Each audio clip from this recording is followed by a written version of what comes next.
And welcome, ladies and gentlemen, to another episode of Nubakudis. I'm your host, DeathMetalHero, and with me, my homie and my friend, Von Star. What's going on, man? Hey, bud. Hey. I'm feeling so good tonight. It's been such a good day. Now I get to hang with you and just chill back and talk art and comics. Hell Things yeah, are man. awesome, man. Thanks for exactly having me. what this show is for, man. And Thank you again for the shirt, by the way. You are so welcome, That dude. is Thank such you a great for... shirt. I love it. I appreciate the help fine-tuning my logo, man. You know, I needed a set of eyes that understood where I was coming from with the whole like punk and metal scene, and yeah, I appreciate it, man. So yeah, like I said, I was going to send you one as soon as I got the merch store up and running. So thank you. Hell yeah, man. Appreciate it. Thank you. Yeah, I'm actually this is another piece of merch from the merch store. This is my Viking that I drew during Fragtober. Oh, sweet. Yeah, it's an all-over print. Yep. So I mean, some drunk guy won't know if he's getting into a fight with you or the shirt. You know exactly. Well, I mean, the shirt will, it gets a plus 5 to intimidation. It is. It's got the abs and it doesn't blink. Mm-hmm. It's just evil eyeballing you from across. It just stares He's not people blinking. down. It's not No. Yeah. Oh man, so you are kicking all kinds of ass with this campaign, man. I mean, we gonna get into Terror in the Trenches, but I just wanted to say congratulations on such a fantastic start to this campaign, man. Thanks, man. You know? Thanks to people like you and all these fans, we were able to kill it. Without, the big YouTube presence. I just did it my way type thing, and somehow things worked out. But yeah, I'm really happy about it because people are going to be getting an awesome book. This is a real special book. The whole team's really in on it. And, that was a good launch. That was a good good times. Bringing the A game, as past Master Dan says. People liked Monster MD, and so they're coming back for Terror. Hell yeah, man! You guys make a great team. You know, your storytelling and the Monica's storytelling all together, energy, just the way it just meshes. Beauty of line, yeah. It's we realize that we need to keep making comics for a while as long as we can. Yeah, so we'll see what happens. Speaking of Monster MD, I told you how I ordered a second one of those, and I was able to sell. The second copy in the shop to one of my regulars, man. I let him read the back. And he's like, "Oh man, that's right up my alley." I was like, and check out this art. And both he and his friend were like, "Oh yeah." So once Roger's done reading it, Keith is going to read it as well. So, yeah. Sweet. Thank you, Keith and Roger. Awesome. Yeah, Thank you for helping new people discover my stuff. I am but a wee tadpole trying to grow. Build an empire and stuff. This is indie comics, man. This is what we do. You know what I mean? The ones that survive, yeah. Well, I mean, this is kind of what my job as a retailer is, right? Yeah. I turn my customers on to good comics. I feel like that's also kind of my job as a YouTube personality. I mean, yeah, I create stuff as well, but 100%. I read stuff. I love stuff, and I feel like if I've got an audience. Exactly. I owe it to them to give them good recommendations. Like, if I really enjoyed something, I feel like I owe it to my audience to tell them about it. Isn't it suck when you give someone a recommendation, like in person, and you can tell they don't give a shit? Yeah, but I mean, you get used to that with, like, music and movies and shit like that. You know what I mean? Right. Especially you ever just try to win them over though, like try to turn it around and like make up something else about it to see if that like gets them interested, like, and then the lesbian orgy broke out right after that. You should see this. You got to go back and finish it. So I went back and finished that book, and there was never an orgy in there. Really? Maybe it's the next book. You should probably read the next version. Yeah, read the next. Got to check out the next one. What's up, Lord Crackhead? Hail, brother. Thanks for coming to hang out. Up, buddy? Skull Flang Feline, my favorite troublemaker. Thank you for coming to hang out. We got a Shadowhawk Backs. What's going on, dude? Good to see you. Welcome, everybody. And we got a Ms. Good Stuff as well. Good to see you. Oh, hells yeah. Kitty! She saw the kitty cat. Yeah, Jasper has to make his appearance. Well, I mean, cats are the natural companions of writers and artists and creative individuals. Yeah. less demanding, less distracting, but they can still be distracting. Don't get me wrong. But, yeah. But when he's like up here just purring, putting out the good vibes, like I feel good, life is good, I can write. So he's 100%, like a little man. Good energy totem, you know. They're like studio companions. Yeah. Little totems that sometimes try to claw you in your sleep or whatever. Oh, yeah, well, you know, that's what you get for trying to move your feet while you're sleeping. I mean, you should know better. They're teaching us. That's all. Just teaching. Yeah, you know, it's don't move in your sleep. It's a life lesson. Don't move while you're sleeping. Jasper is only violent when it comes to my feet in my sleep, and that's the only time I feel like the claws go all the way in. And then I never mess with him for the rest of the night. So point made, dude. Okay, don't move my feet. Yeah. Now, does that happen if you put your feet outside of the covers, or is it only under the covers? Well, I have so many layers over my feet. I don't think there's such a thing as my feet outside of the covers. Oh, like I am a well-cocooned Vaughn for the evening. I forget you're in much colder climes than I am. See, I'm always sticking my feet out from underneath the covers. Right. It probably feels good. I probably should do that sometimes, like on the hotter nights or whatever. But yeah, it's just if they move too close to him when he's trying to sleep, you know, right by them. Yeah, that's when he gets. Anyway, yeah, man. But thank you for being a nurturer who uses your magic for good and promoting cool art and stuff. We need that, you know, more than ever, and it's awesome. It's all part of the Comicsgate thing. It is, man. And you know, so much of the content that's out there, like as far as like YouTube content and whatnot, is focused on the negative. That's, I mean, I can be negative as much as anybody else and whatnot, but I'm a surgeon at negative. I would rather, right? I spent a lot of time being negative back in the 90s, you know, being angsty and all that shit. My favorite band is called Typo Negative, okay? I'm here to be, I'm none more negative. Fucking constant, what is it, gravitational constant? Unjustifiable existence. Unjustifiable! Fuck That's yeah. Right. That's right. But I'd rather cultivate like the shit that I love, like these spinner racks behind me. You know, the stuff that's on the spinner racks. I want showing because this is the shit that matters to me. You know what I mean? You know, because my stuff's all over too. Yeah, it's all right here. You know. Yeah. It's all right behind me. You know, see, I've got my crowdfunded stuff over here, and I've got my other independent stuff over here. Like this book, Dark Red, that Tim Seeley did with Aftershock. It was good shit, man. You know? Oh, I think I heard of that one. Walt Simonson's Ragnarok, you know? Yeah. You're like fun. Me. You look for the good art, the off the Lady Mechanica. Path. Yeah, dude. Man, that has such cool art. So I haven't gotten to read it, but I'm always amazing. Like look through it. I always just look, you know.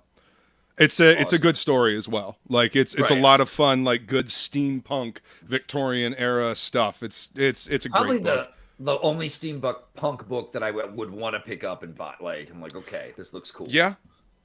I can't think. Yeah. You know. Can't think of. I mean, the last steampunk book that I picked up probably was like an issue of Steampunk from Cliffhanger way back in the day. They're trying to make steampunk a thing that like even our moms know about. Like it's like a section in Halloween now. Have you noticed that? Mm-hmm. Oh yeah, it's been gaining popularity. That is true. Well, then where's the movie? Where's the movie that capitalizes on said popularity? Well, they attempted it a long time ago. You remember that awful Will Smith Wild West movie?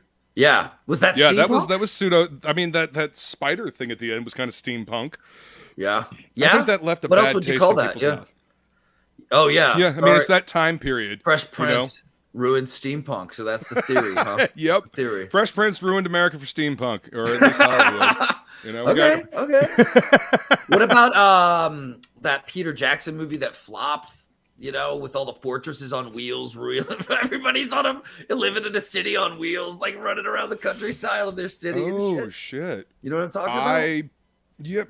I remember. What's it called? His mortal working inventions. Or Mortal Engines or something like that. Mortal Engines. What was that? It's based on a book series. Right. It's based on a book series, man. I think it came from around the same time as like the Golden Compass. It's like Hal's Moving Castle on cocaine. Hal's Moving Castle on diesel and cocaine. Yeah. Exactly. Yeah, no, I never saw that. It looked interesting, and then I never heard anything about it, and then it just disappeared. Just got it. Just tank treads drove away over the hill forever. Yeah, I guess it just didn't quite take with people. Yeah, I bet they were going to do a trilogy too. I bet there's a lot of money behind that thing. Crackhead said they tried that Mortal Worlds movie a few years ago, or Engines, yeah. Oh yeah. Yeah. So I guess that's steampunk-ish. I don't know. Ish. I mean, that's high fan. I mean, I wouldn't want to write. It's high fantasy myself. steampunk, I guess. What's up, Devil Flower? Welcome. Thanks for coming to hang on. And we got a good stuff. Hail, brother. Wow. Welcome. Hey, Carrie. Welcome. Yes, I am wearing a shirt with sleeves. Sleeveful. It is a very rare occasion, Yeah. Everybody. Well, it's a show with me. What's up, Rick? Welcome, man. But yeah, steampunk was actually coined. The term steampunk was coined by the same dude that coined the term cyberpunk. Cyberpunk. William Gibson. Yeah. He was just waiting to put punk on something else. Right? I mean, and then everybody else took. Yeah. Well, then they took it and they applied it to diesel. Like Mad Max would be considered diesel punk because it's all like dirty and stuff like that. I mean, hell, Waterworld would be considered diesel punk. Aquapunk. Aquapunk. Oh shit, man! We're creating genres over here, folks. When Aquapunk jumps off, now listening to this was the moment where it was created. Shit. That's right. Copyright here, Luke and Vaughn right now. That's right. We coined the term Aquapunk. Sounds. What is that like? C-Lab 2021. Aquapunk. I miss C-Lab. C-Lab. Yeah. Anyway, but yeah. This is have I ever written within one of the punk genres? I guess I sort of wrote within steampunk-ish, but I didn't really consider it a steampunk piece. It was Victorian England with a little bit of extra steam gadgetry. So it was there and it counts, but I was more focused on the characters and their mutant powers. It was more about that than it was the steam element, Yeah. Right. It was more about the genetic differences in the powers that were innate in people. The people, instead of it being like, look at this guy, he's got gears on his top hat. What is he up to? Oh, and he's got he's all a giant automaton man. Yeah, you know what I mean? And like, oh, he's got a gun, but it's got gears on it. That shoot, I just no, there's none of that. Right. Well, I mean, it's a setting. It's a setting. It's a background dressing. I mean, unless it's like an intrinsic part of your story, then you go into detail about it. But there was do you remember Techno Comics back in the day? Had the blue logo with the T and like the metal hand coming around grabbing the round logo. Yes. And they put out like Neil Gaiman's like Steam Man or something like that. It was like this, polished brass robot. He spoke with a British accent. And he had a mustache and a top hat and a monocle. But it was TikTok. A concept Neil Gaiman came up with. I don't know if he ever wrote any of it, but I mean, that was definitely steampunk. Yeah. Steam Boy, that animated movie. That's that came out in theaters. What? It's huge. God, that was like almost 10 years ago now, wasn't it? It's got to be more than that. Man. Time flies. Yeah, I know. Don't blink, dude.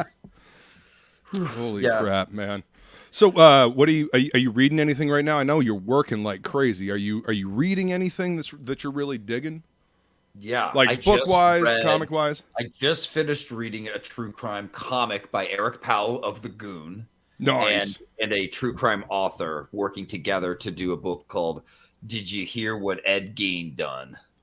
Oh, it's a full detailed account of Ed Gein's life and then what he did and some of the theories on like what made him tick type thing. Right. So yeah, I didn't know enough about Ed Gein too, so I wanted to know. But I'm an Eric Powell fan, so that was a good one. I'm reading Earthbound 2 by Narwhal. Nice.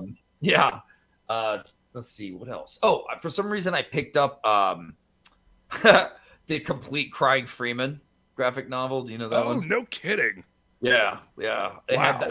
It's like I read it in the past and I haven't in a long time, and it was like $5 for the whole Crying Freeman. I was like, okay, let's just read through this for fun, just for some crazy manga where everyone gets naked the whole time. I have not thought about the Crying Freeman in a long time. That was an early anime that I found at Blockbuster. Yeah. Like right after I had watched Akira and Ghost in the Shell, like I'm going and like, you know, walking down the aisles of VHS tapes, like trying to find something cool to rent, you know, and rented Crying Freeman just because it, you know, the cover, that watercolor cover, you know, just caught my eye. Good stuff. And yeah, it was good, man. You know, I've actually been checking out manga a lot more recently as well. Yeah. I grabbed this from previews. Cooler Than Dead. Yeah, it's a zombie story, but I mean, you know, it's got some pretty decent artwork in it, and there's some it does. There's some pretty nice pacing. Oh, that's cool. It takes a little bit getting used to reading it backwards.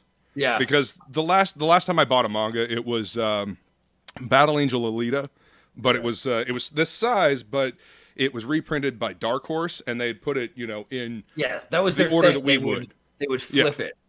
Yeah, they would flip it, but not exactly reflect it, because then that would mess it up. They had to do so. I don't even know what they did. Well, it's a matter of you know, putting the pages in a different order. But I mean, right.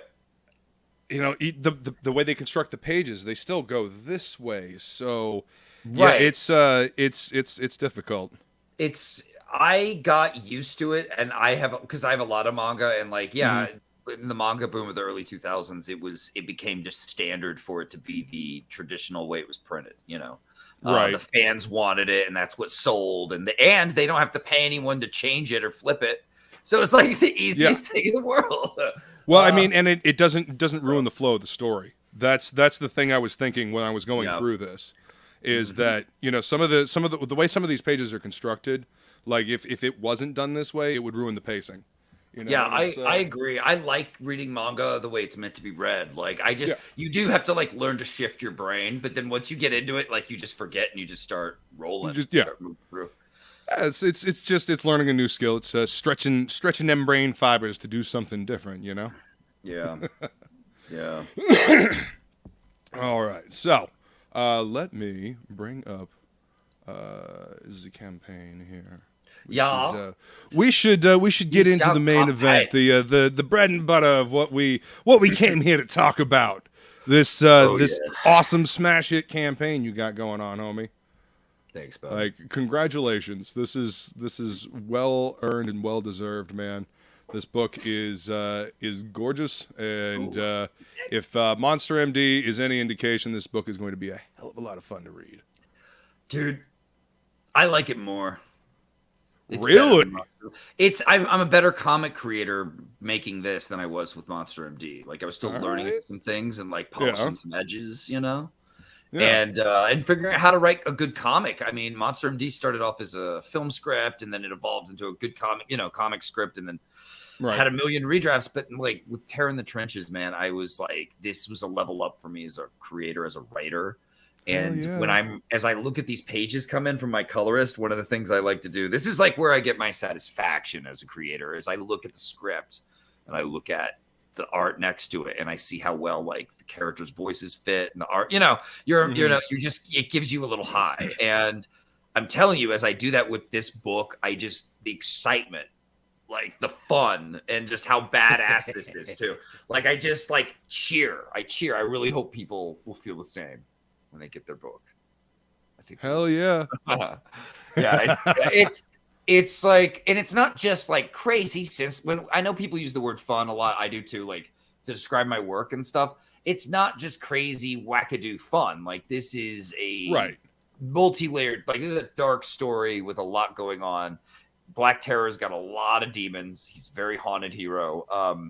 And so is Lady Satan in her own way. She's haunted by the death of her husband, you know, at the hands of Nazis. So it's this great book with this like sleek Bruce Timm style and real gritty adult violence. But then the story isn't just like, it's not just, you know, cartoon. It's very like there's actual people, they're characters. This is, I mean, you know. we have some really adult subjects happening. What's in this up, book. Pops? So welcome. Well, hell yeah. I'm pumped for it. just because it's got this cartoony style doesn't mean you can't be serious. Oh yeah. Well, that's more fun, I think. Yeah. Well, I mean, you can use that art style to your advantage.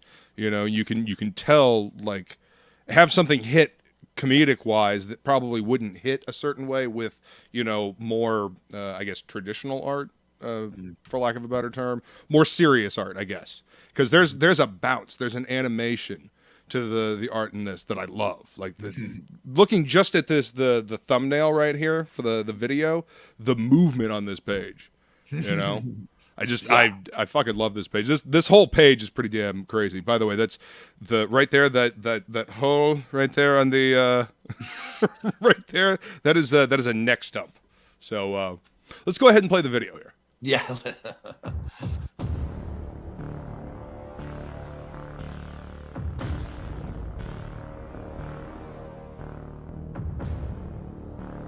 The audio's coming through, right?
Yes. Yeah. Yes. I love that trailer. Came out great. Now, who did your trailer? I did. Oh, that's awesome. Yeah, man. Yeah. It turned out great. Yeah. Vosto did the music. Vosto did the excellent music. I was about to say, I really dug the background track you had for it. Cool. They did good. Yeah. My royal court musician, you see. He'll be there for every book, I hope. It's like I'm putting together a team of all badass comic creators to just make the baddest shit in indie. We're out to kill. You know what I mean? We're out to win. Fucking rounding up a team of mercs, huh? I mean, that's the way I like to look at it. I mean, otherwise, why do it if you're not going to have the best and make the best? And right. If you're going to do it right. Miss Good Stuff says, I'm terribly excited for this book. Monster MD was my first backing. Vaughn should come on the Good Stuff for some Sunday night fun. Absolutely. They do a good show, man. They put on a good show. A lot of fun. Yeah. Let's do it. Lot of fun. Cool. Yeah, man.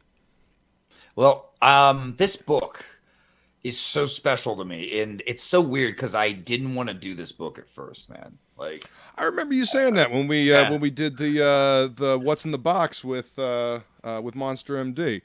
Why? Like, reiterate why you didn't want to do this. After Monster MD, I thought the safest bet was to do Monster MD 2 to be successful enough to do this for a living, because I was having to like set my creative heart aside to be a business Vaughn, all right? And I'm not a very, I don't know how good of a business Vaughn I really even am. I'm probably terrible, but I'm trying. So I thought it'd make more sense to just give people what they want, do Monster MD 2, be safe, and then Black Terror would be waiting in a folder for me to work on, like, once I was more safe and people knew my name more. And then I could do that book, and it would be more assured of being successful if I had like a following. You know what I mean? Yeah. By then. So it was about safety. But I was like, so I don't know what it was that exactly changed my mind, but I made an ad for Monster MD 2. I was going to tell you guys my next book would be part 2. And then I stopped, looked at these character designs for Black Terror and all the villains and stuff and Lady Satan. And I was like, this is the baddest ass thing I've ever made. Like, I mean, these character designs are pretty fucking good, man. Yeah, Monica, I gotta admit, is like one of the, is ready to kill this. It's gonna come out like Bruce Timm, who's like he's a big influence on me. Sure. I just love his work, and so it was like a no-brainer to do this, you know. But Right. I knew doing a Golden Age character was kind of a risky shit, you know. Like, well, I mean, yeah, taking a public domain character and using just the bare bones of the it. way at first. Yeah. People have seen it. I mean, like, what are you bringing to it that's going to excite them, you know? And I've seen other campaigns that were like, hey, guys, remember the good old days of the Golden Age? Well, check out this Black Terror story. Like, he's been on all kinds of stuff. Oh, yeah. I mean, Dynamite has a version of Black Terror. They call him the Terror or something like that. Or he's still Black Terror. Is he? I don't know. so. I haven't seen it in a while, but I read it. Oh man, good. It made me mad. It was not good. It was bad. No, it was not good. It made me kind of mad because it was written by Max Bemis, who didn't seem to like the character much when he found out that the character is a pharmacist. Now, Max Bemis, his big thing that he always talks about, and I'm sure he won't be offended if I bring this up. No, he'll probably be offended.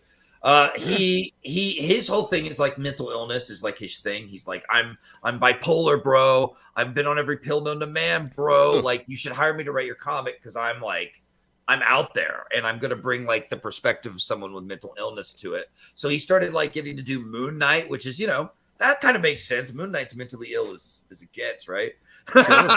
But like now he's doing it to Black Terror, but instead of you know, making Black Terror deal with some like, you know, mental illness and stuff, he just has him being this like asshole pharmacist. And because he's a mental illness guy, I think hates pharmacists. Oh, so like he hates Black Terror being a pharmacist.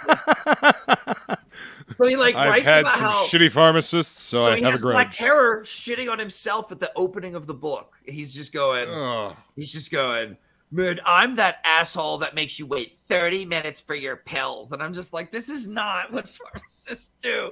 And then he's like popping pills and like shitting and puking and like just being a fucking loser.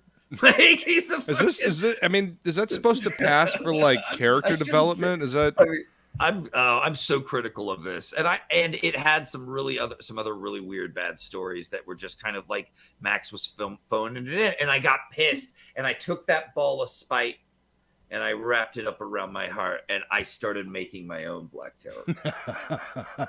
If you ain't gonna do it right, I'm gonna do it. Right. Fuck yeah! I'm gonna show you how to do this, like because he's so cool, and if you want something done right, do it yourself. Yeah. You're missing out, and I'm doing it for myself, literally too, not for the world. I was making him just to like see like this is the way I like my superheroes: all black, skull on the chest, like knives, like bloody, like evil, dark, avenging heroes are what got me into comics. Yes.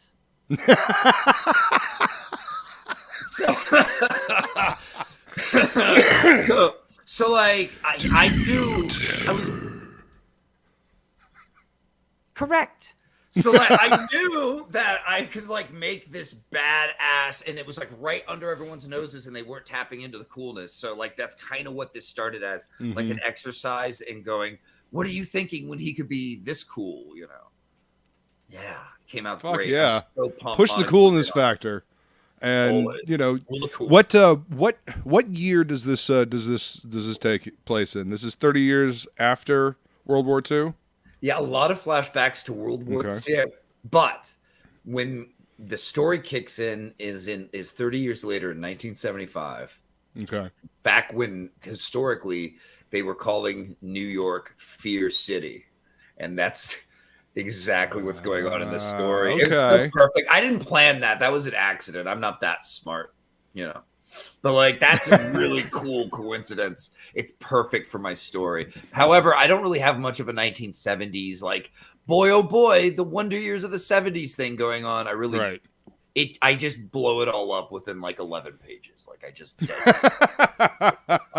I do. I don't care what anybody thinks. 24 eyes. I just detonate it all. I get rid of all of it. Exploding. So it's just terror in a battlefield of ash versus his enemies. That's what I wanted. Like I wanted a brutal throwdown, like John Carpenter style, like battlefield, hellish, you know, Armageddon battlefield. But it was his. It was like the last thing keeping him sane and stable was that neighborhood. You know what I'm saying? Yeah. Like that neighborhood meant a lot to him because he was the caretaker of it, and now it's all blown to shit, and it's because of him. Right. Like he's carrying a lot of weight. This isn't just Nazis blew up his hood for revenge. Like I mean, I say that, you know, for the marketing, but when you read this, you're going to be going, no, this is, you know, this is about the damage he's done coming back to haunt him, you know? Repercussions of his actions. It's a story about like being true to yourself too. It's a story about fear. It's about embracing your dark side. It's about doing the right thing, you know, even if you think you're going to lose, you know, it's going to hurt you. So it's got classic heroism in it, and yet it's just brutal and badass, good at like really, really. I think my fight scenes have some like manga influence. So you're going to see some of that, but it's done well. They're very fast and witty, and like there's not too much talking where people just announce all the bullshit. No, right. It's like plot driven talking and really good one-liners. Some of my favorite lines I've ever written are like all over this script. And what else can I say? I love splash pages now because of this script and this story. Yeah. And this story taught me how to use them well, I think. And you'll see a lot of awesome splash pages. I'm loving the pages that I'm looking at here, like this part right here where he looks like he goes through a plane and he's just standing there. You know what's weird is I did that because I wanted him to appear like, you know, we see his power right away, and it's like I love the idea of a human bomb.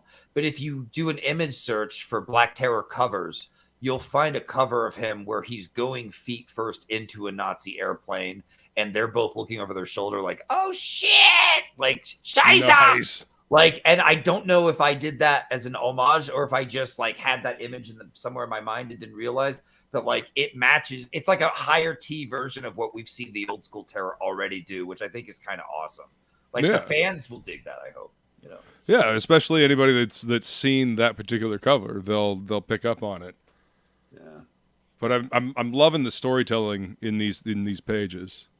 Wait till you get the words, baby. It's brutal. It's fun. It's so pulpy. Yeah, he kind of cuts through the missile and it just kind of explodes off of him. And then he comes in for the kill. This next page is like the proof of concept. Like this is how I envisioned the book. And once we had this page, I was like, yep, we got like this book is it. This is what I wanted. This is what I think would work for Terror. You know, this is what we need. Oh God, it's so good. Thiago's killing the colors. I'm getting chills from my own book. Thiago's. I mean, look at this. This is badass. Thiago's killing it on the colors. Look at these limbs and the blood. These colors are pretty phenomenal. Seriously, like going back up to this page right here, like the mood right here in these two panels, and then I love the little fucking skulls coming out with the gas. You know, but just the mood of that top panel and just the way he used it, the page was set up to use to frame and stuff. Yeah, it's again, but it is this whole team that you got together, man. It's you guys work together. It meshes really well. You know, almost like you supposed to be working on this shit together. Something magic's in the air, right? I mean, like that guy's head. Comics are a unique type of magic, you know. Heads flying everywhere. This is all I wanted to see in a comic when I was a kid, man. It's like this is what brought me into comic shops, like hyper violent badass heroes that have like, you know, a human side that you can get interested in, or in her who are like kind of walking the line between good guy and bad guy. Classic. Which is classic. Like you'll find that I embrace a lot of the classic tropes because I just think they're awesome and they totally work for Terror. And I do them in a cool way for sure, like a way that's interesting because he can kind of OD on his terror gas. That's what you see here in this page. He's popping out these vials of terror gas, metal vials on his belt. He pops the top and inhales the gas. It gives him strength, durability, speed, and kind of pumps him up. It's like a battle popper, but he can lose his mind and black out, and then friend and foe alike just become mincemeat. He just kind of berserk. Yeah, pure berserk. Now so this panel right here, where his head just kind of transforms into this skull, and he kind of it looks like he transforms into this. This is the fear gas working on his enemies, showing them their fear. Correct? Right. Yeah. Right. Now think about this. fucking That's a badass. Nazi, and he's looking up at a golem, which is from like the Jewish Mm-hmm. like lore too. So it's like kind of that cool connect. It's creepy and weird. I love it. He could turn Really- into he'll be anything, you know. Yeah. That freaks you the hell out. So sometimes it'll be like weird things that you wouldn't expect, you know, but other times it's very poetic things that make you kind of go, oh, that's cool. Sometimes it's even funny, weird. Like there's totally someone in this book who's like afraid of Hitler. So like suddenly he turns into Hitler. It's like, how can I make my hero turn into Hitler, but you won't hate him later, you know? Yeah, but it's fun. I don't know. I think it's going to be one of the cooler, darker, you know, Avenger comics you're ever going to read. It just embraces all the tropes so fully. You know, you can almost hear the Batman music happening here. Oh man, Yeah. it's definitely pulp to the bone. Yeah, You know, and there were so many cool characters from this era, you know, that sadly go unused. I mean, you know, the essential concepts are good, and as you see here, you know, you're updating it, you know, you're doing something fresh with it. This is a lot more interesting than anything I saw, you know, them using anything else I've ever seen somebody do with this particular character. You know, I haven't seen a whole lot of it, but I mean, this is definitely cooler. And you know, you created other characters to go around him to fill in the world as well. You didn't just rely on, you know, what was already there and use the basic shit. You actually, you know, used your imagination. You know, that thing that writers are supposed to have that they use to peer into other worlds and transcribe these stories. What? What is that? What is that? I knew I couldn't sell this book and make it a hit and make it something, you know, something people want without the right cast. It couldn't just be Terror. Like it couldn't just be, hey guys, you think Terror's cool, right? People will be like, who's that? No one knows. Even people who know comics don't know Black Terror. It had to be about the cast. So I got to work. I'm up late at night, jamming my music, making these character designs. So the first character I knew I had to do was Lady Satan, because I look at characters the way I create. It's about fun, but it has to work for the story too, or else I won't do it. Right. So you're always finding that combination. Lady Satan was my excuse to do a gun witch type character, which has like guns in the heels, and guns floating around. And and when I saw her look, like that, I knew it was perfect. Like the whole red hooded thing is like, it's just awesome. It's like, it's perfect for like a little witch type character. Oh yeah. So, you know, the look, you know, kind of Red Riding Hood, you know, kind of unassuming, you know, could pass. Oh, she's cute. No. Die. Yeah. She's coming at you with 6 guns in this page. 6 guns. So yeah, she's ferocious, man, and that's what I think. That's what I like about her. Little miss fuck around and find out. Exactly. Her whole thing is she keeps people at a distance, and she's like, I'm real solo, you know, screw you, and I'm a badass on my own. And she, you know, she learns her little lessons along the way as in this story. But she's just so fun and has some great character one-liners. development. Who would have thunk it? Who would have thunk, man? Yeah, it's almost like it's a real story. She's what I like about her is she's what like SJWs wish they could write women as, like funny, genuinely witty, and like they have a mouth, but they're not like an asshole. You know what I'm saying? I mean, like they're not how snarky. people should be written. You know, you know what? I blame Joss Whedon, honestly.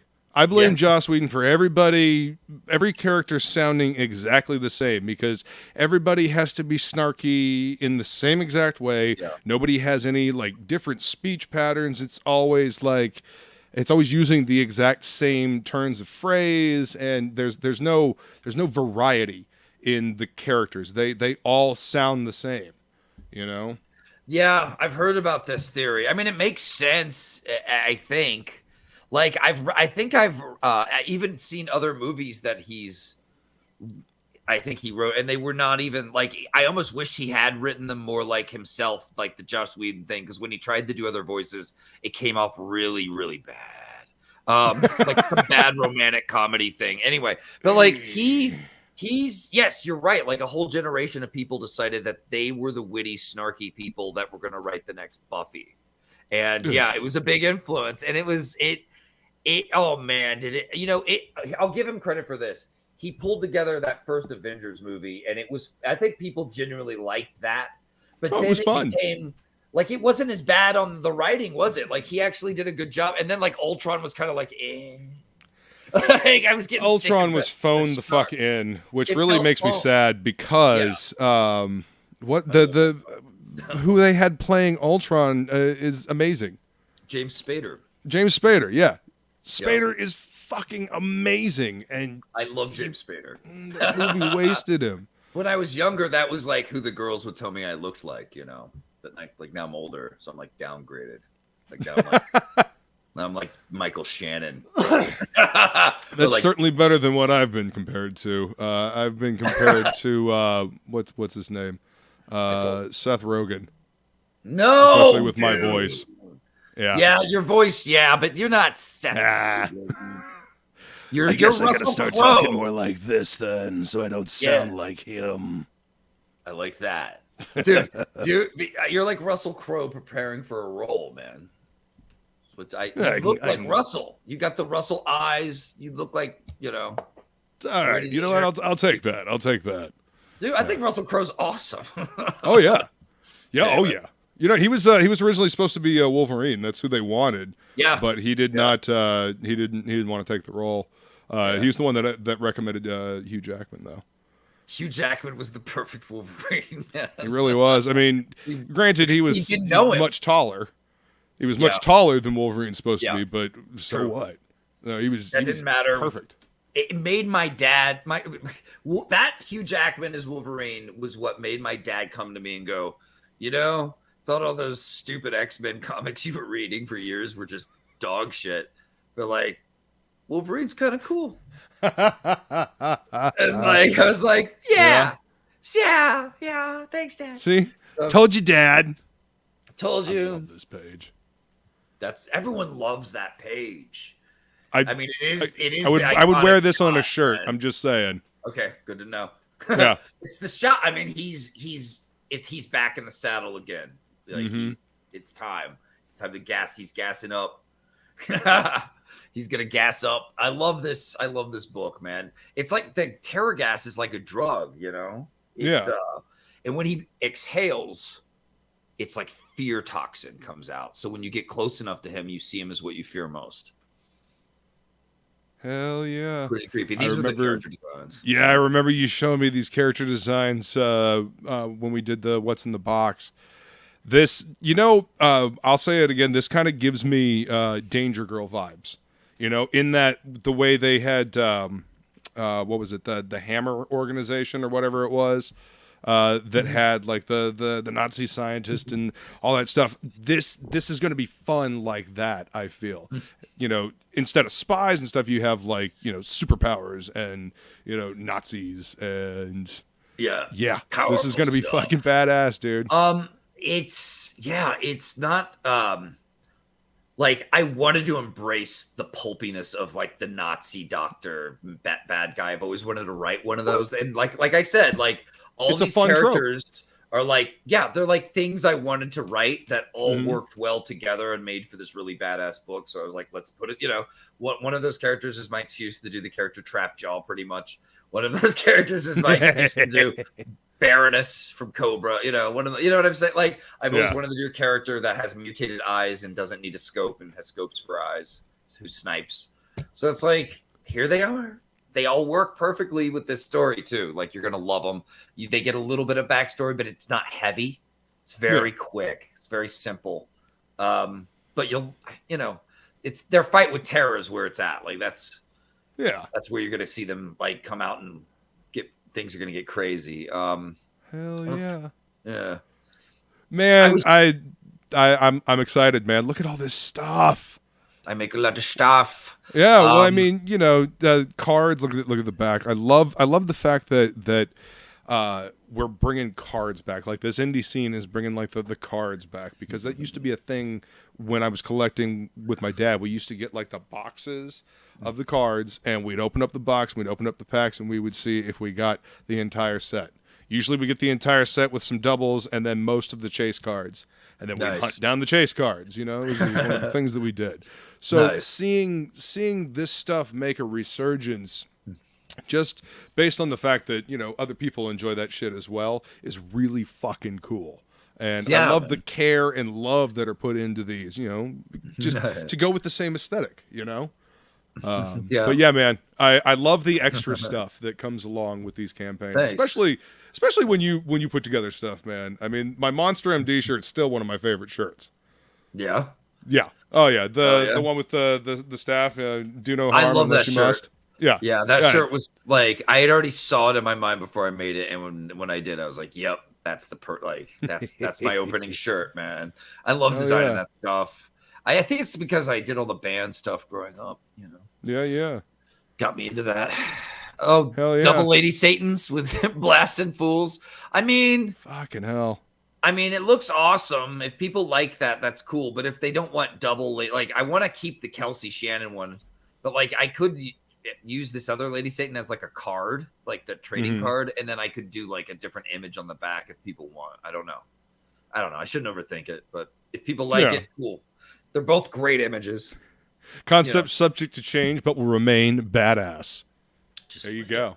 Always. All right, and then a prop. And we're going to go over the tiers here in just a second, but there's just so much cool that we get to see, you know, close up while we're down here that I just wanted to show this. So that's pretty fucking badass. That is the Terragas vial. Limited to 100. We are making only 100. That comes with a stand and removable arm. It is made out of a resin and it is hand painted. And it is like something, it's chromed and aged, and it just looks like something that straight up came off Black Terror's belt, like is in your hand. It's really cool. What makes it cooler is once you own it and you read this book, you're going to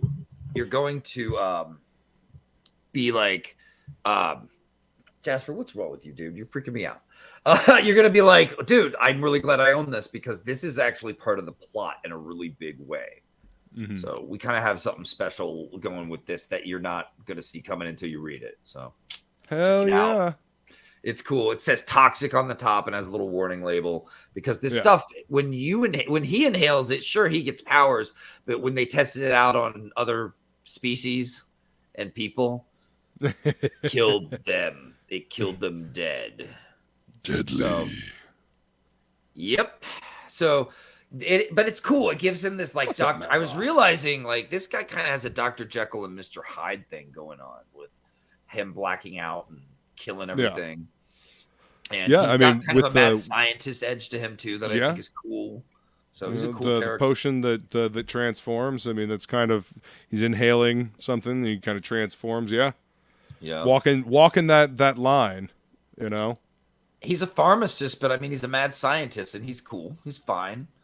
Like, it's like being a pharmacist is a good thing. Like, you're a very you're a smart person. You're very educated. You know about stuff. So I have him use that to his ability. Like, he uses it in the field when he's fighting someone. He finds some pain-killing herbs and mixes them together like medicine, and fixes himself up a little bit.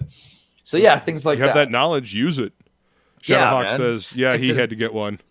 He had to get a vial. I'm really excited for these. I've never done one of these before, and I just made sure. Like, the details are meticulous on these things. It says 200 milliliters on it, so that's like how much. So that's for like the nerds that want to know like how much Terra gas does one of these hold. You know, there's your lore, but I think that's cool. Like, I like details like that on stuff. It makes it feel more genuine, and so this is the first replica I've ever designed. That's fucking cool, man. And it turned out really good. Really good. Thanks, man. And yes, I'm all about the pain-killing herbs as well. Herbs are good. They're good. They're good. Glow in the dark t-shirt. And the Terra t-shirt. Damn. Hell yeah. This is and it glows in the dark. That's great. This is what it's all about. Yep. Yeah. Oh, original man. Art. Preston always does such gorgeous work, man. Love his stuff. I'm digging it. Someone got that sketch. I need to put like a sold sign on that or something. Yeah. Oh, you heard it here first, folks. Maybe not first, but you heard it here. That sketch is gone. It's just been out. It's just Team Terror. And we thank and salute the creators, Richard E. Hughes and Don DeMarco. Yeah, man. Terror the Trenches sticker, patch. These are stretch goals. You too could have this awesome stuff. Merchandise. Hell yeah. Merchandise. All right, so the next stretch goal is so you got the book upgrade. Next stretch goal, you got the sticker because you're at 42 now. Yep. So the next one is 45. It's going to be a Smithsonian binding on all the books. Nice. That's that binding that Monster MD used, so it'll be nice. Oh man, that binding is nice. That's you like? Okay.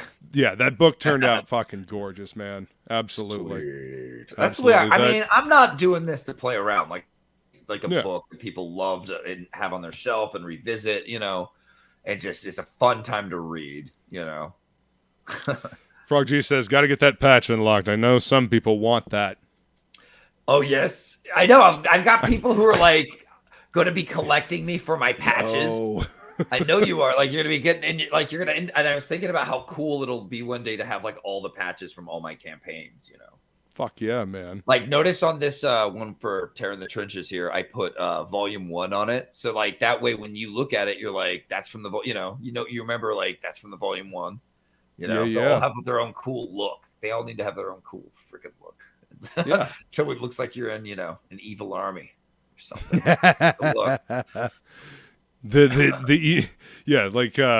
Evil Boy Scout patches or something like that. But badass. Yeah. But badass. All right, so let's go ahead and take a quick look at your the tiers here, since we've gotten to see all close up all the all the artwork. Man, the colors on this book make are the just screen big so my tears, you can see my tears just coming down my face. Like, yes, see the tears of Vaughn.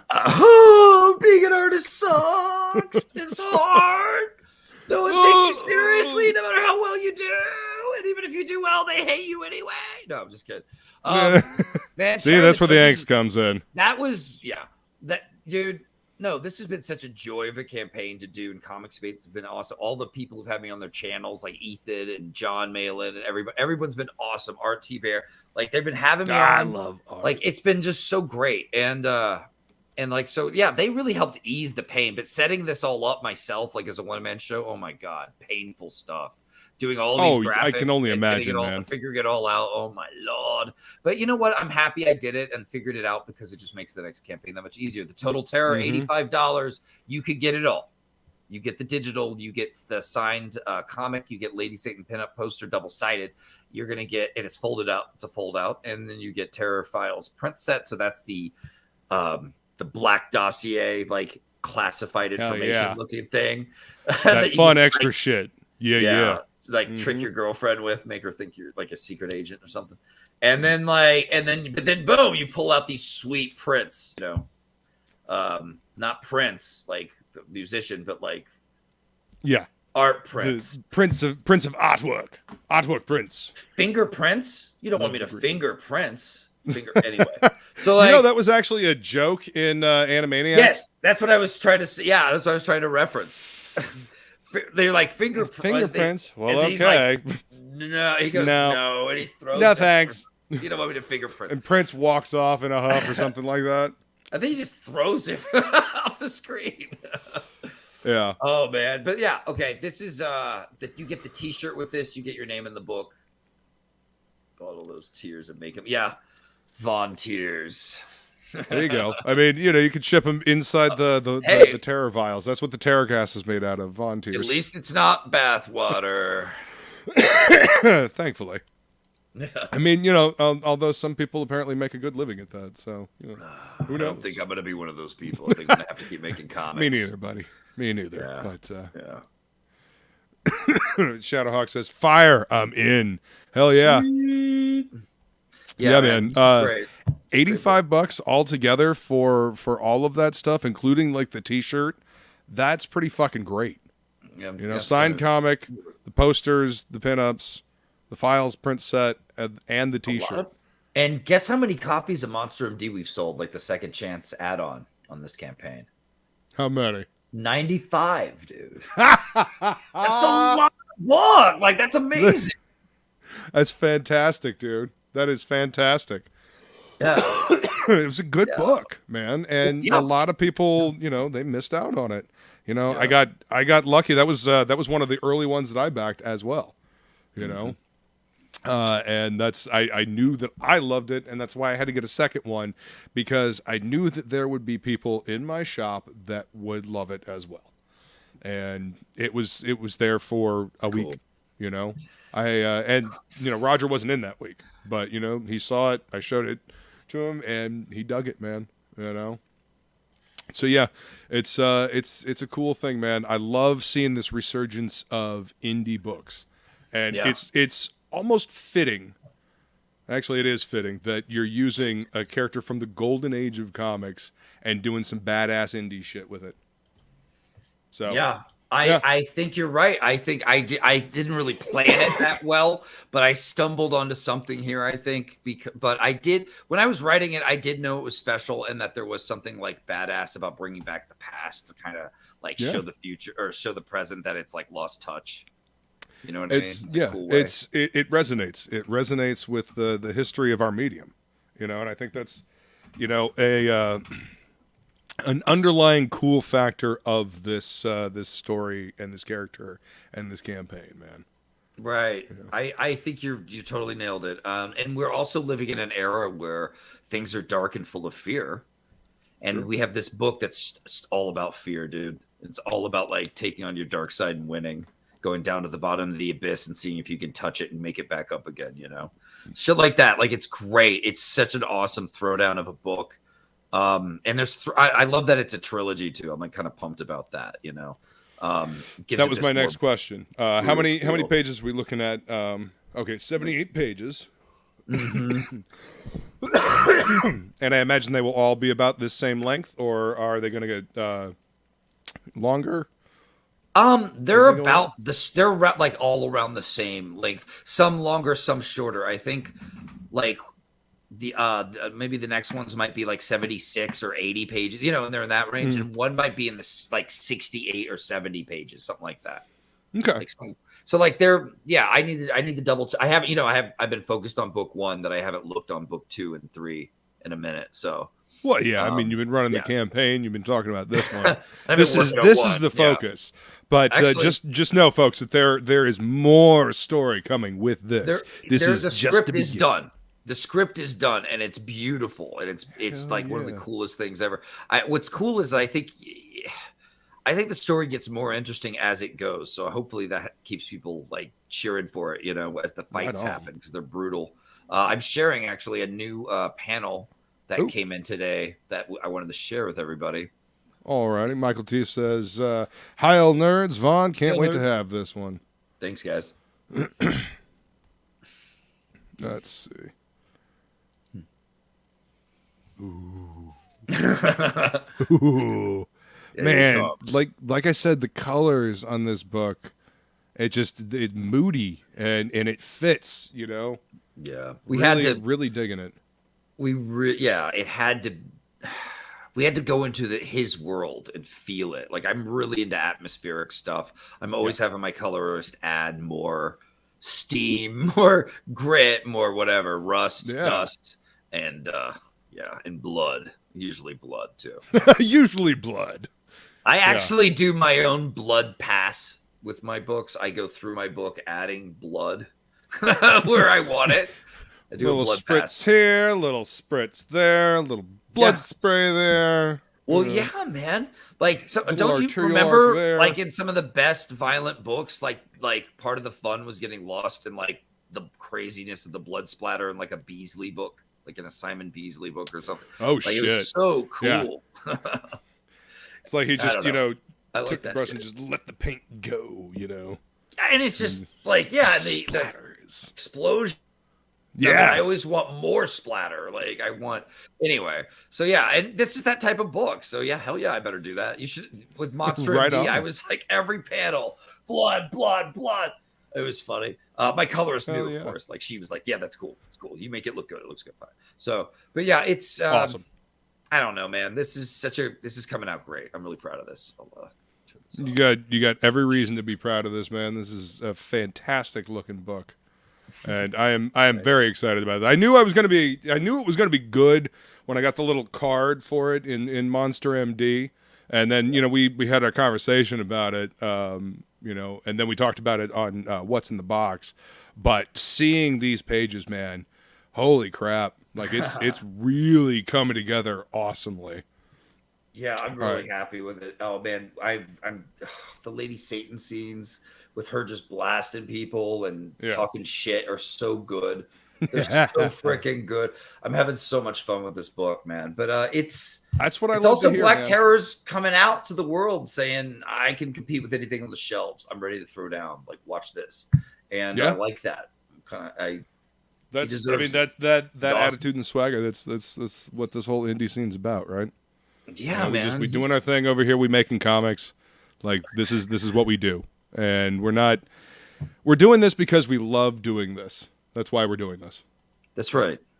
If I had anything else to do, I would do it because this is hard. This is exhausting. I love it still. It's my mistress. I always came back to comics my whole life, no matter what other things I tried to do instead. Well, now you're here making great comics. All right, so the T-shirt is $30 by itself. The glow in the dark T-shirt. The book by itself is $25. So, and I'm guessing that you could probably get the book and then add the T-shirt on. Actually, I don't have that add-on. Should I add that? Well, maybe can they get the T-shirt and then add the book on? If they can do that, then that thinks no, because the T-shirt ships. Oh, that's why I did that. I forgot. Duh. The T-shirt ships direct from the printer. The T-shirt printer. Okay. All right. So it has to be a separate thing. So it's a separate shipping charge. So I could do a T-shirt add-on, but it would be like an extra charge, Right. But, I mean, yeah, I didn't want to. Yeah, so I just kind of made it a combined thing for the get it all perk. Total. Yeah. Well, I mean, that helps mitigate how many of those you have a set number of those. Yeah. But yeah. Man, 80 people have claimed those. That's great. Yeah. That's incredible. That's fucking awesome, dude. I mean, that shows the interest. And that's a really good price point for a lot of good content. I love the fact that there's a shirt in there and all the extra prints and stuff like that. That having a box like that at around this price point with a shirt in there is definitely an incentive for somebody like me. I mean, me, man. I love my fucking T-shirts. I love screen printed T-shirts, designing T-shirts, all that. It's fun. So I definitely that's an incentive for me to grab the featured perk because it's got all that stuff and a T-shirt. It's the type of stuff like if I'm wanting to support a campaign that I'm really excited about, that's like everything I would want to, man. That's why it's like that's what this whole book and campaign was. It was me figuring out like how do I really want to do my campaigns, like how do I make them a little smoother, how to make them better, and how do I make my books, like how do I pay my team well, and make sure they get all they want and a bonus, which I'm happy to give them, and then at the same time be able to tell this awesome over-the-top story. And the answer ended up being 3 books would do it. And the story where I found the breaks in the script are actually like really good breaking points that are cool, for like cliffhangers. So it works. Natural breaking points. And I like a trilogy for like this type of story too, the darker stories that just like 3 badass story, it comes because in the end it's all one big badass story of like one horrible night in Black Terror's life, and it's awesome. I just love it for that. It's just the throwdown comic book, man. Yeah. All right, so you can get the signed comic and the 2-sided poster for $45, and then comic and print set for the same price. And then the terror gas vial is $45 by itself. So now, can you add the terror gas vial on as an add-on, or the book to the terror gas vial? I think you can't because that ships. Wait, I don't even remember. I'm so out of it when it comes to that. I don't know. Do you want to click it and find out? Let's see. Just as if you're going to get it, and then. Well, it looks like it goes directly to payment, so it looks like that has to be a separate thing as well. Okay, yeah. I mean, I'm not signed in, so it might be different. Okay, I know why that's separate. Okay, duh. I remember figuring this out. So this thing, I have it right here. Like this was like a prototype. It's not finished or painted or anything. Like this thing is going to be. It's going to need a special box to make sure it's as safe as possible for you. Right. Make sure you get it. So it's going to be in its own box and need its own shipping. So I couldn't combine it with stuff. Right. If that makes sense. Yeah. Well, I mean, if you're going to have people spend money on something like that, it needs to show up safe and sound. It needs to show up, pristine, because that's what it is. It's a collectible. It needs to be pristine when it shows up. Yeah. This thing goes in here like a dish. Yeah, feels good. Feels pretty sturdy. But if you move it to the side, be careful. It'll pop right out. And then, yeah. And it will come to you painted and ready to display, friends. Indeed it will. Get your terror vial now. Yeah, man. Jet black base. It's going to be awesome. I'm thinking about painting some magic stuff on them so that you can't tell. But then when the lights go out, like the little skull on the vial will glow in the dark. Yeah. That'd be cool. Yeah, that'd be cool. Carrie's shared this campaign with others I know, love, and appreciate a good comic. Thanks, Carrie. Appreciate that. Thank you. Appreciate it. See, Michael T says, Vaughn breaks the vial live on stream. Vaughn becomes Black Terror. Von Terror. Von Terror on the internet. Yeah, 2 signed comics for $50 and 10 books for $200. Nice. Oh yeah. That's definitely a retailer retailer tier. Terror tenfold. Terror tenfold. I love it. I love the alliteration, man. I don't know if you've seen my topic list Tuesday tweets, but I am absolutely a fucking sucker for alliteration. Nice, I've managed to have a separate, like, different tweets with a bunch of different T words for Tuesdays. Yeah. So far, Nice. We'll see how long it takes me to start cycling back through the ones I've used before. I catch myself doing alliteration without knowing it, and I have to edit myself so it's not just the same. Like C with like a C word, a C word, a C word. What am I doing? Well, when you're writing something, you gotta look out for it. But when you're trying to do it, sometimes it goes the opposite direction. It tries to run away from you. Yeah. It is fun. I be right back. Sorry about this. Yeah, go for it, man. We'll scroll down here and take a look at the original terror painting. Original terror painting by our boy Preston Acevedo. Preston's awesome. He's fantastic at what he does. So $1,000. That's I know that ain't cheap, but damn. Let's see. Let's scroll back up here. I think we saw. Oh, you gonna load? Okay, there it is. Look at that. Look at that. Look at that. I don't know. This kind of reminds me of Bisley. Looking at it, to be honest, kind of just the muscles, the ways just kind of his stance, the body language. It's fucking great. Sucker for alliteration. Yeah. Thank you. I was wondering who was going to catch that. I figures it would be you. Whew, sorry about that. Okay. No worries, man. No worries at all. Man, I was just I love this work. I love this painting so much. Oh, I was just marveling over the quality, and it just kind of reminds me of Bisley. Yeah. Just the stance, the hulking nature, the way the muscles are rendered. Like it's good shit, man.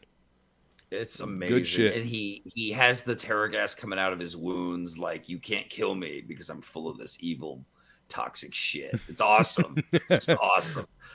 That's awesome. He reminds me of like Jerry Only from the Misfits too. With that jacket. Yeah, totally. Perfect. Totally. Or the perfect. The guitar player Von Frankenfurter. Von Frankenstein or something like that. Yeah. Yeah.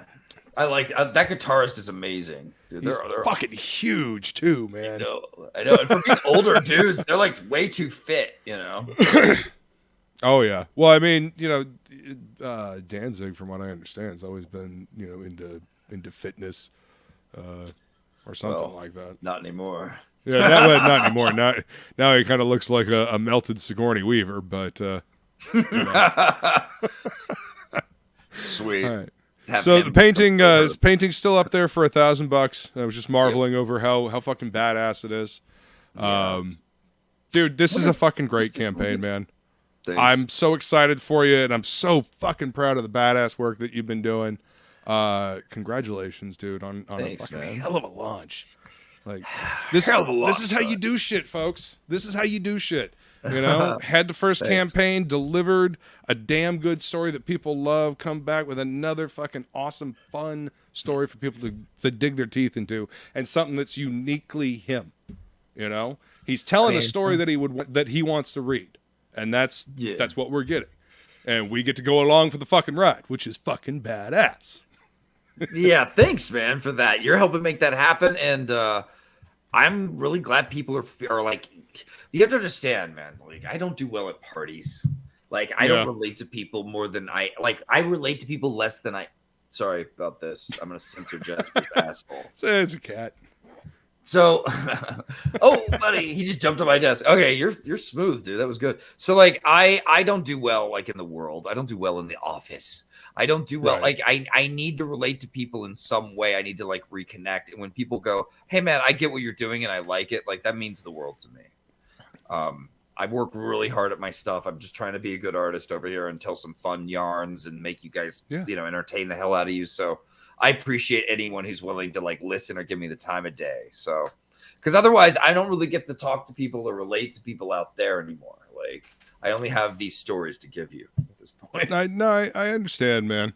That's it's part of the reason why I enjoy being able to go to the shop on Fridays and Saturdays. It helps me stay in touch with, like, for lack of a better term, my people, my nerds. Definitely. And to see what people are buying, what people are reading. I was telling you backstage, I've managed to sell 3 copies of Absolute Book 1 through the shop, just because I know my customers. I've sold now 3 sets of Mary Boys issues 1 and 2 through the shop, just because I know my customers. I know what they like, and I've read these things, stuff. You got the good weed, it's good stuff, dude. yeah. You got the good weed. It's stuff that I'm into. Right. So yeah, I don't know, and I love having the conversations about art and comics and like classic stories and like good artists and well crafted characters and writers that really made runs that made you go back and think about them later. That's the kind of things that have always been present in my comic shop, and that's the stuff that I see here. Cool. This is what we're doing. We're talking about stuff that inspired us, and we're creating new mythos. We're creating a new environment for this stuff to have a rebirth, for lack of a better term. I mean, everyone in Hollywood doesn't know what they're doing anymore, and they don't know. They have these giant rooms filled with tons of people who make millions of dollars, and they have no idea what's going on or how to connect with the audience anymore. Like, they don't know. They forgot. And it's like time to go back to basics and show them, the way to connect with them is not some new hip TikTok bullshit thing. It's going back to the roots of good stories and good art, and showing people like that we can have fun again instead of trying to make everything, an activist message or whatever. So like, this is like consider this a fist at the door of their, their little, or popping their bubble or whatever, because I'm tired of nobody getting it when it's really not that hard. You know what I mean? Like, it's not that hard. I mean, it's hard to actually do this, but like to understand what makes for something good shouldn't be that like much of a mystery when you're good. No, it shouldn't. Tell a good story with good characters. I don't know. I think a lot of writers out there maybe don't understand what it takes to make a good story because they're not very well read. You know, haven't read classic literature. They haven't read what are actually good stories, so they don't actually have a gauge for what good stories are. So they can't possibly write a good story. I mean, you gotta read a lot in order to be widely read, you know, and you'll read some garbage along the way. And if you have any kind of fucking brain when you're reading books, you'll be able to tell the good stuff from the bad stuff because the good stuff rings. It sings. It hits you, man. Yes. It fucking hits you. You study movies and then you start learning like what visuals hit us. What visuals are metaphor, what resonates and what do colors do to us? You know, how do colors make us feel? Mood, setting, you know. But again, to be able to pick up on this stuff, you've got to one, be observant, but you've got to be widely read. You know, you've got to read a lot of stuff. Now, granted, you can like some shitty novels, you can like some shitty books, you can like some shitty movies. It happens. But you got to be able to objectively recognize when something is shitty. Oh, yeah. You know? It's fun. It's fun that way. Yeah. You enjoy it more that way. But like, it's like eating good junk food. It's fun. I love it. It's great. Yeah. But like, here's the thing. Like, you to learn that is not something you can just do. Like you could be like Tarantino and just be obsessed. And when you're obsessed, you will learn. Like you'll watch all the movies like he did and learn all the shit like he did. Right. But not everyone has that obsession. So it's almost like going to school for a lot of people. I mean, my life was learning how to visually get people in film, but I also learned screenwriting. So I did story and I'd always been writing stories anyway. So it was like, I learned a lot of things. And then I did graphic design and I did, I painted for a bit, did all this art. All of that is why I make stuff the way I make stuff now. When you can look at it now, because I know how to make it look the way it needs to look, I guess. I don't know. I know how to it all flows together. Artsy nerdiness of my art history background and all that shit to make it come together into something cool. Fuck yeah, man. It all amalgamates together into this uniquely you aesthetic. And it comes through in the stuff that you work on. Yeah. Right. Otherwise, why am I doing this? Exactly. If you're not going to put your unique voice and do it well, then why do it? Exactly. Carrie has a question here. Says, will Terror in the Trenches ship worldwide? Yes. Yes. I really hope shipping's not too nasty after that. Like or after everything that's been going on, hope pricing eases up a little bit, calms down a bit. Yeah. But we still got some time ahead on the campaign, so yeah. Fanta says the art is amazing. I agree. Thank you. It sure is. Yeah, I like that it's Dean? Like a mix of horror and classic superheroes. Yeah, absolutely. It's good combo. Dean says not a bad looking campaign. Could use a Dean James cover or something. I don't know Dean James. Oh, he's the artist for The Embrace. Oh, okay. Odin. Yeah. Yep. He's the artist on The Embrace. Yeah, I had them on for What's in the Box. Was it last week? I don't know. The days are blending together. But yeah, good book. Awesome. Speaking of What's in the Box, Brad Pitt just saved Beetlejuice Part 2. Oh, yeah? And they're going through on production. Michael Keaton and Winona Ryder have signed on. Oh, shit.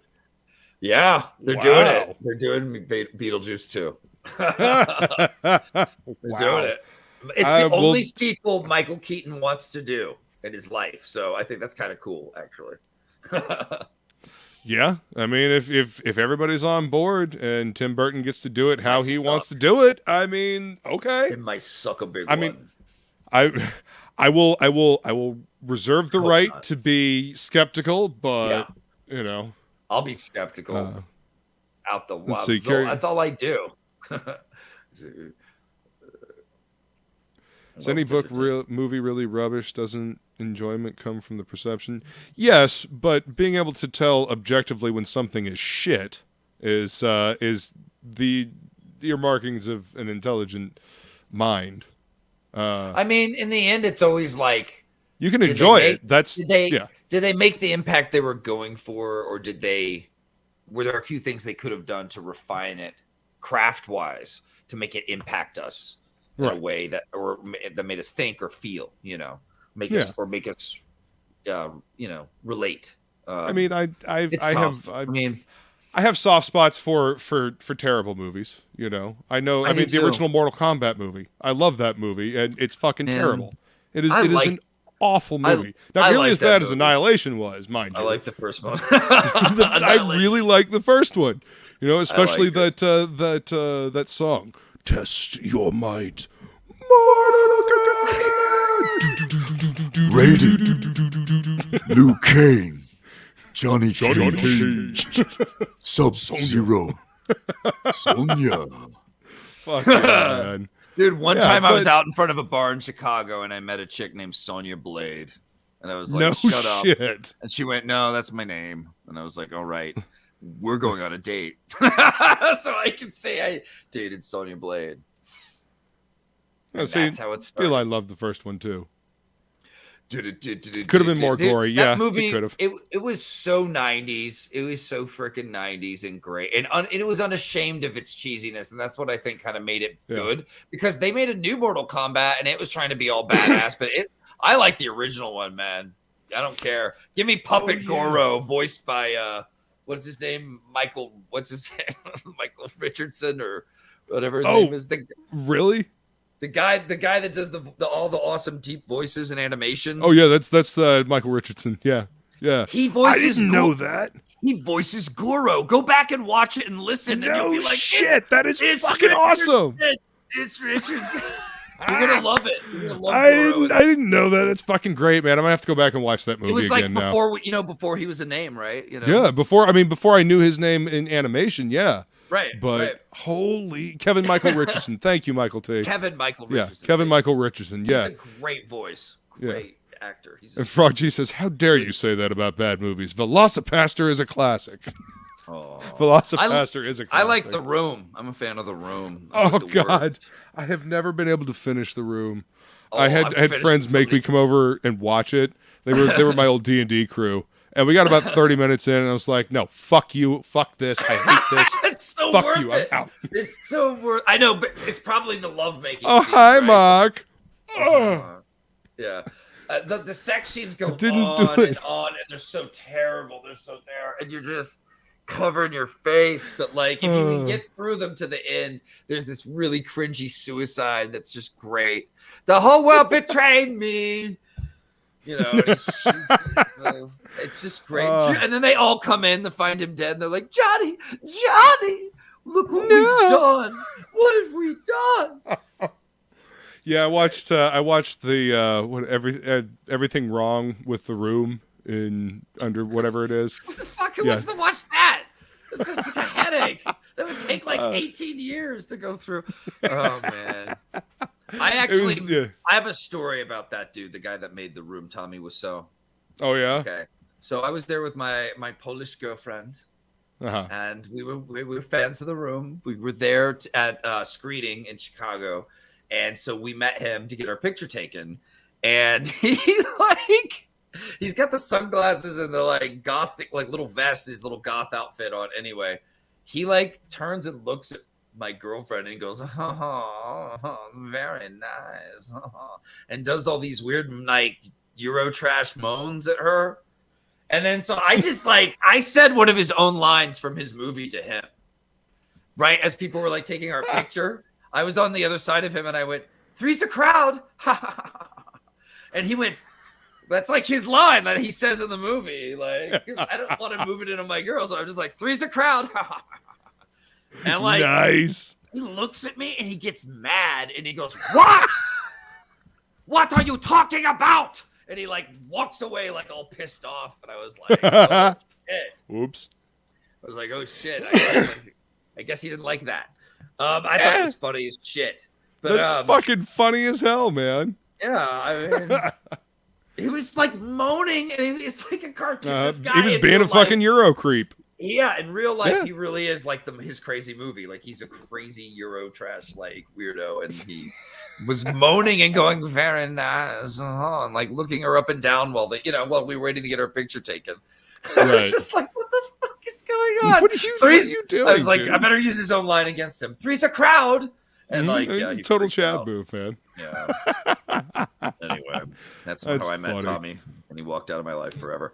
Yeah, that's probably for the best, man. He's I'm good with interesting. It. I'm good with it. He's an interesting character. Yeah. He's an interesting character. I had a moment kind of like that with you ever heard of the band Combi Christ? Combi Christ. No, Combi Christ. Anthony so. LaPlegia, it's his band, kind of an industrial drum and bass, dark electro band. Anyway, they have a song called Get Your Body Beat. And I saw them playing at this venue and had these big old speakers near the front of the stage. And he tried to step up on one of these speakers and he slipped off and he fell off the stage. Oh no. Yeah. He fell. But he cracked his head, he got back up, and he's got back up on stage and he's still fucking singing his song. And he's got like a trickle of blood running down his head. Oh, so anyway, he was at the merch table after the show and I went back there and I was like, hey man, it was a good show, but I guess you got your body beat, huh? And he looked at me, and he rolls his eyes, and he groans. But yeah, I mean, I couldn't resist. Awesome. I know. Did he say that he'd already heard that like 20 times? No, apparently he hadn't heard that yet. I was like, you beat everyone, didn't you? Okay, good. I did. That's the best I did. Yeah, apparently he hadn't heard that yet. I wonder how many times he heard that from the rest of the evening. But yeah, he was a good sport about it, though. Yeah, that's funny. You could tell he kind of wanted to laugh, but he didn't. He had to look cool. But yeah, it's like that's pretty funny, but I'm not going to admit it. Yeah. But yeah, it looked like he totally used it later on his wife. Yeah, right. Damn, dude. Body beat, got his head beat. That's for sure. Right. Yeah, crazy times, man. You always, I always feel like I'm just terrible around celebs. Like one time I met Gary Busey, and I was a little kid though, so I didn't even know what to say, and I just went, "We have the same shoes." Oh shit, man. And he went, oh, yeah, that's nice. I'm gonna go to the bathroom, do some coke. And he left. Yeah. Well, I made a complete ass of myself in front of Warren Ellis when I was doing last Wednesday. Oh man, no, dude, I've got a 0 issue of Black Summer that I'm pretty sure Warren Ellis signed. Fuck off. Like, I'm fairly fucking certain, dude. Like, I made an ass of myself in front of one of my favorite fucking writers ever. Yeah, no, it's back when I was doing last Wednesday, right? And I was out wandering around. The team was filming an interview somewhere else, and I just happened to come up on the Avatar booth, and Warren Ellis is sitting there, and there's booth babes, and there's nobody else around. And the Avatar dude that I had been talking to try to, I had set up an interview with Mike Wolfer. And so I got a chance to talk to Warren Ellis. And, I start talking about the show and whatnot. And I'm real nervous because obviously this is a real fucking person. They didn't make him up. He's real. He's written some of my favorite fucking comics. I mean, Transmetropolitan. Holy shit. Yeah. And so I'd flown to San Diego from Florida. I didn't have the ability to bring a bunch of shit for him to sign. So all I had was the 0 issue that they had given me to review for the show. And I was like, can you sign this for me? To Luke. I'm pretty sure it says fuck off. And the dude was standing behind me and I didn't know it. And this booth babe was reaching forward with some gum and I thought she was trying to hand it to me. And, made some joke about, baby flesh not being good to chew on or something like that. And joke fell flat. It's just an awful fucking time. So, feeling like an absolute numbnuts fucking moron, I walk off. Yeah. So I actually tweeted Warren Ellis a picture of that at one point a couple years ago. It's like, so does this say fuck off? I mean, it's totally cool if it does.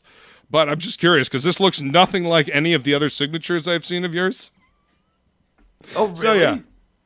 Oh, yeah. No, dude, I looked it up. Like, shit. Wait a minute. Does it say fuck off? Here, I'll go grab it. Hold on. Vamp for a second. I'll be right back. I'll show you. I got it. Okay. Holy shit. Why is it every time you're around someone you actually give a shit at what they think, you crumble. You fall apart. You say the worst shit. That's why I just stopped giving a shit. Not liking anyone. It works. You should try it.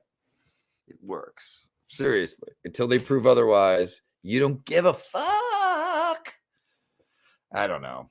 I still give a fuck because I'm way too nice and sensitive about everything, and I just want to make friends. That's all. I don't know. I'd rather just work on cool comics. That's the way I like to make friends. Comics, friends. Cat, Jasper, you're awesome. I love you. All right. The chat. Oh, there he's back. Let me see. All right. So here, I'll go ahead and I'll take it out of the bag and board so you can actually see it in the glare. Okay. Fucking kill it. Right, the fucking glare. Oh man, this was for Black Luke. Summer. For Luke. Fuck you. Or fuck off, one of the two. Are you for real? I mean, what does that look like to you? It's certainly not Warren Ellis. You see a W? Okay, look at in the center, there's a W. Right there? Right there. That's a W. That's a W? Yeah. I thought this was an F. And then I thought that was a K, honestly. I thought this was some kind of an F and then like a U and a K. Okay. No, there's a W and then it was like, and then what does he do with his signature after that? He does the W and then he comes in from the left with that big shoo, and then there's like an E and then an L. Yeah, man. That's Warren E.L., man. W-E-L. So he didn't tell me to fuck off. He didn't. He just gave you nice. He gave you a fuck off signature though. Because I mean it could also be like puke or something like that, you know. It could, I mean, Luke, you're overthinking it again like you were in front of me. You're living it and you're trapped. You're trapped in that horrible moment. We must set you free.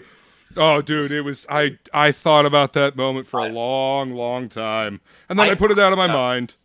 And yeah, every now and then when I need to remember just how horribly I can embarrass myself, yeah, I like to rethink it. Caring. You just have to stop caring. Like, who gives a shit? Like, Warren Ellis is the type of guy that like the less you give a shit, the more he's gonna.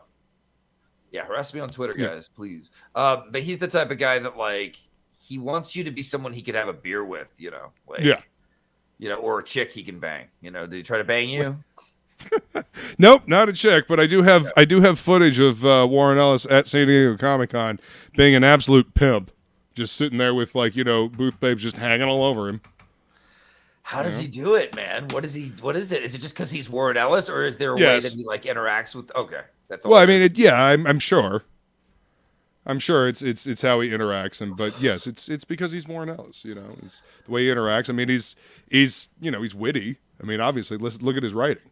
You know, I'm sure. Yeah, but some people. I didn't really get to talk to him. He just kind of glared at me a little bit.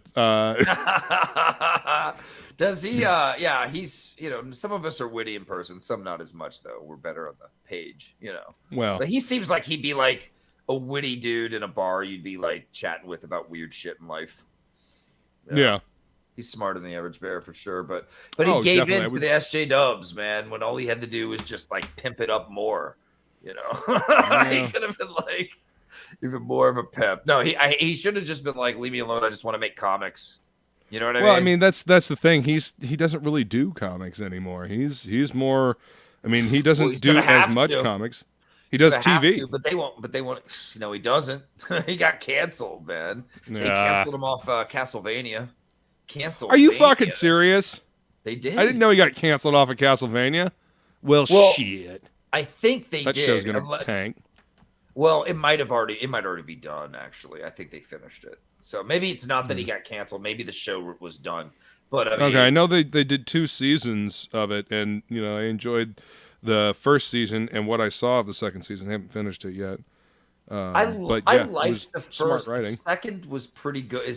Is like very Warren Ellis. I started to get sick of like how long some of the scenes would drag in season 2 with talking. Right. And I think that might be an overreaction to season 1. People complaining that season 1 felt too quick. I loved. That's why it was beautiful. That's why you love it, right? You rewatch it. That's what I did. Little quick shots. Yeah.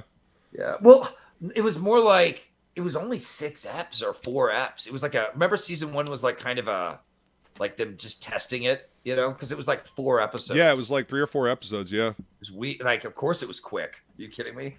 I agree with Matt Barr here. Terror in the Trenches toys would be dope.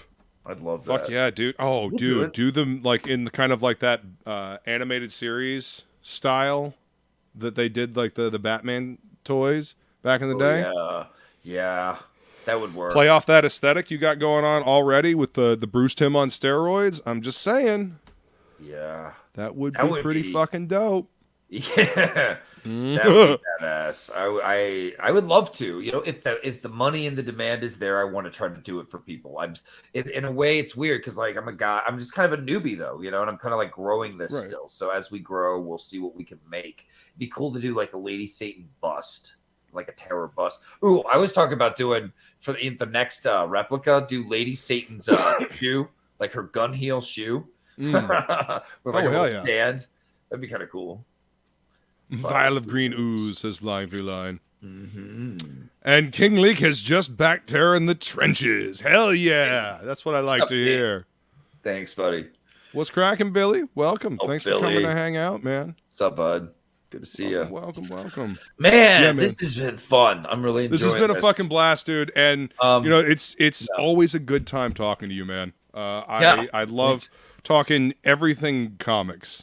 And, that's why I always try to set aside like an evening to do this when we do one of these, because I know we're gonna go off on tangents and talk about this and that, and then we'll get back to the thing that we're talking about, and it'll just be a fun fucking conversation and kind of a every time we hang out, it's kind of a celebration of storytelling, Yeah. Well, what's weird about my work is like comics were something I always went back to. First off, I agree with you. Like, it is like a celebration of storytelling because we cover so many things without even realizing it by the end with our tangents. It's great. But the thing is like, I spent my life always going back to comics because in comics, nobody could tell me what to do. Mm-hmm. Like, I set the rules. And when I tried to do other things in life, everybody would always say, dude, that's cheesy. No, we're not. Like, especially in film, like in movies, everybody's out to rewrite your stuff. Everybody's out to change it to their shit. It's horrifying, dude. I had an SJW change my shit into some horrible politicized bullshit. It was evil. Anyway, but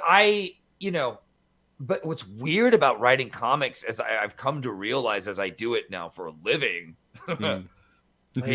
you're essentially making money off telling people like, this is cool. Like, and making them feel it and entertaining them. But like, you have to be sure of yourself that you know what's cool as hell. Like, but you spend a lot of your life. And I don't think this is just me. I'm not feeling sorry for myself. I feel like this is everybody being told that like, no, that's wrong. No, that's not cool. No, your version's not right. No, like my version's better. No, that's not how it should be, But when I was especially in film. Oh God, yeah. I hated it. I was like, why am I even doing this if it's just going to be someone else's bullshit by the time it hits the theaters? What's the point? Like, I'm not doing this. That's supposed to be my what I'm seeing, Yeah, well, I mean, I think we're going to see a resurgence in independent film like that as well. People sick of like the studios, controlling it because you have all these executive producers that don't have any fucking talent, and they have to make. They've got to make sure that they seem like they're doing something to warrant their overblown, bloated paycheck. So they got to put their thumbprints all over it, and that's why we get dumb, silly, stupid shit so they can get their fucking producer credit. They horribly mutilate good projects just so they can get a producer credit, so they can keep making their money for doing fuck all. Right. At least that's my opinion. What I know of the film industry. When you have a good producer, they can really help like your script or movie to shine though. Yeah. Like there's great stories of that, right? Like they'll tell you, like when I was in film school, some of my screenwriting professors were like also professional Hollywood producers. And so but like small time, obviously, because why else would they be teaching, in Chicago of all places and then flying back to so like they but they were great. Like they would give me like a lot of good feedback on scripts from this producer's perspective on what's going to sell or what works, what doesn't work. And they knew story inside and out like a machine. So they were cool, at least. Yeah. Then you get those Hollywood exec ones who are just like, what do the kids say is cool? It's what you're saying. It happens all the time. We see it. I mean, it's obvious, but in there because of nepotism, and they're just there for a paycheck. They don't actually care about the stories that they're working on. Gee, what does that sound like? How are you gonna make something? When you're gone, like you should leave something good behind. Like you should, it's and a lot of times it's knowing when to get out of the artist's way and let them do it. That's what a good producer does. Yeah.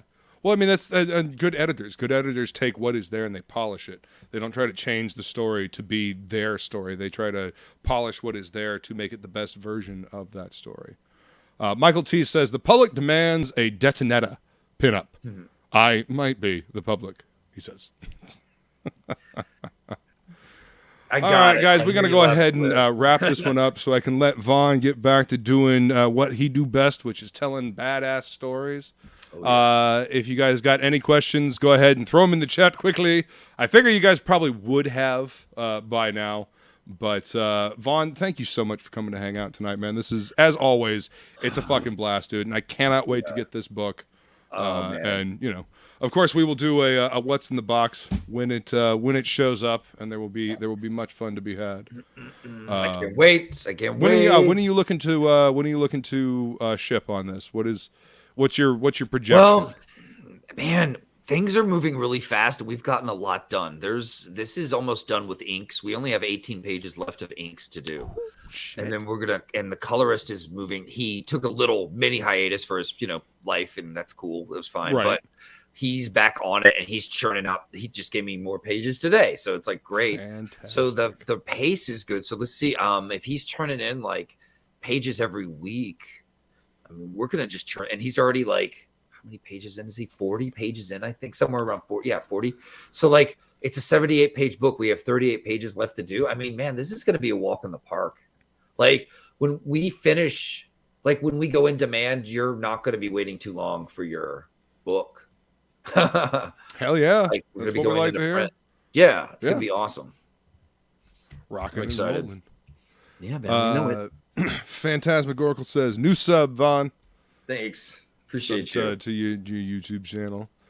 And Pestavan on Twitter. Keep in touch. And go check out the merch store, ladies and gents. You can get yourself a Viking print T-shirt. I've got a Cthulhu shirt up there. Oh man. And my Celtic Warrior as well.